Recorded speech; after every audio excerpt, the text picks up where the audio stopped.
Bonne fête, bonne année. Merci. Et nous voilà encore ce matin, ce soir, après la veillée d'hier. Quel effort, quel sacrifice, mais quelle bénédiction. Que le Seigneur bénisse cette année, bénisse vos projets, bénisse vos activités. Amen. Il donne surtout la santé qui permettra de vaquer et d'accomplir ce pourquoi vous êtes ici, dans ce pays, dans cette cité. Aujourd'hui, l'Église, notre mère célèbre Marie, Mère de Dieu et notre mère. C'est la première solennité de l'année, la première fête de l'année. Alors, comme notre papa a été rappelé à Dieu, on attend de lui dire d'aller le revoir le 5, j'ai choisi qui nous parle aujourd'hui. Le pape de c'est notre frère qui le pose et qui, nous l'espérons, contemple déjà le visage du Père dont il a témoigné, le Père qu'il a annoncé dans la perfection comme il pouvait.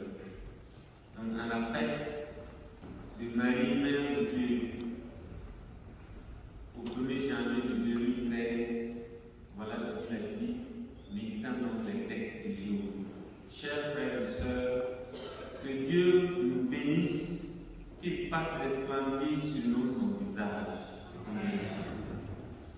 C'est ainsi que nous avons acclamé avec les paroles du psaume 66, après avoir écouté dans la première lecture l'antique bénédiction sacerdotale sur le peuple de l'Alliance.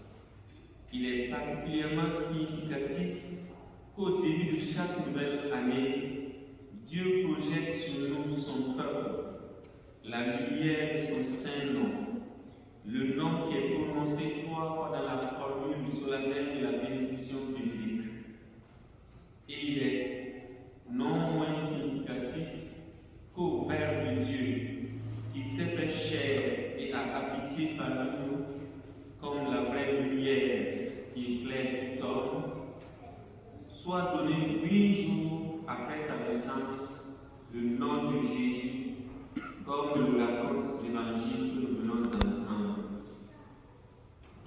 Bien que le monde soit malheureusement encore marqué par des foyers de tension et d'opposition causés par des inégalités croissantes entre riches et pauvres, par la prévalence d'une mentalité égoïste et individualiste qui s'exprime également au travers d'un capitalisme financier sans régulation, en plus des différentes formes de terrorisme et de criminalité, je suis persuadé que de nombreuses œuvres de paix dont le monde est riche témoignent de la vocation innée de l'humanité à la paix.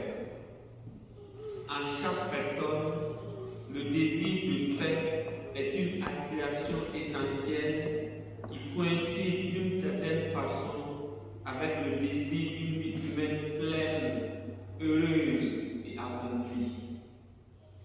L'homme est fait pour la paix qui est don de Dieu. Tout ce qui précède m'a conduit à m'inspirer pour ce message des paroles de Jésus-Christ. Heureux les artisans de paix, parce qu'ils seront appelés fils de Dieu. Cette béatitude dit que la paix est à la fois un don messianique et une œuvre humaine. C'est la paix avec Dieu en vivant selon sa volonté. C'est la paix intérieure avec soi-même et la paix extérieure avec le prochain et avec toute la création. Oui, la paix est le bien par excellence à invoquer comme don de Dieu et en même temps à construire avec effort. Nous pouvons nous demander quel est le fondement, l'origine, la racine de cette paix. Comment pouvons-nous sentir en nous la paix malgré les problèmes, les obscurités, les angoisses, les haines inutiles?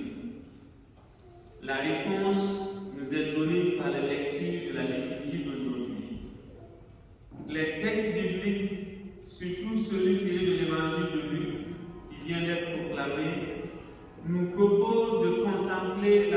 paix intérieure de Marie, la mère de Jésus, pour elle, s'accomplisse durant les jours où elle mit au monde son fils premier-né, tant d'événements imprévus. Non seulement la naissance de son fils, mais auparavant, le voyage fatigant de Nazareth à Bethléem, le fait de ne pas trouver de place à l'auberge, la recherche d'un refuge de fortune dans la nuit, et puis le chant des anges, la visite inattendue des bergers. En tout cela, cependant, Marie ne se trouble pas. Elle ne s'agite pas. Elle n'est pas bouleversée par des faits qui la dépassent. Elle considère simplement en silence ce qui arrive, le garde dans sa mémoire et dans son cœur, y réfléchissant avec calme et sérénité. C'est cela la paix intérieure que nous voulions avoir au milieu des événements parfois tumultueux et confus de l'histoire, événements dont souvent nous ne saisissons pas le sens et qui nous déconcertent. Le passage de l'Évangile se termine avec une allusion à la circoncision de Jésus. Selon la loi de Moïse, 8 jours après la naissance, un petit garçon devrait être circoncis et à ce moment lui était donné son nom. Dieu lui-même, par son messager, avait dit à Marie et aussi à Joseph que le nom à donner à l'enfant était Jésus. Et ce fut ainsi. Ce nom que Dieu avait déjà établi avant que l'enfant fût conçu est donné maintenant officiellement au moment de la circoncision. Et cela marque aussi une fois pour toutes l'identité de Marie. Elle est la mère de Jésus, c'est-à-dire la mère du Sauveur, la mère du Christ, la mère du Seigneur. Jésus n'est pas un homme comme n'importe quel autre, mais il est le Verbe de Dieu, une des personnes divines, le Fils de Dieu. Par conséquent, l'Église a donné à Marie le titre de Théotokos, c'est-à-dire Mère de Dieu. La première lecture nous rappelle que la paix est don de Dieu et est liée à la splendeur du visage de Dieu, selon le texte du livre des Nombres, qui transmet la bénédiction utilisée par les prêtres du peuple d'Israël dans les assemblées liturgiques.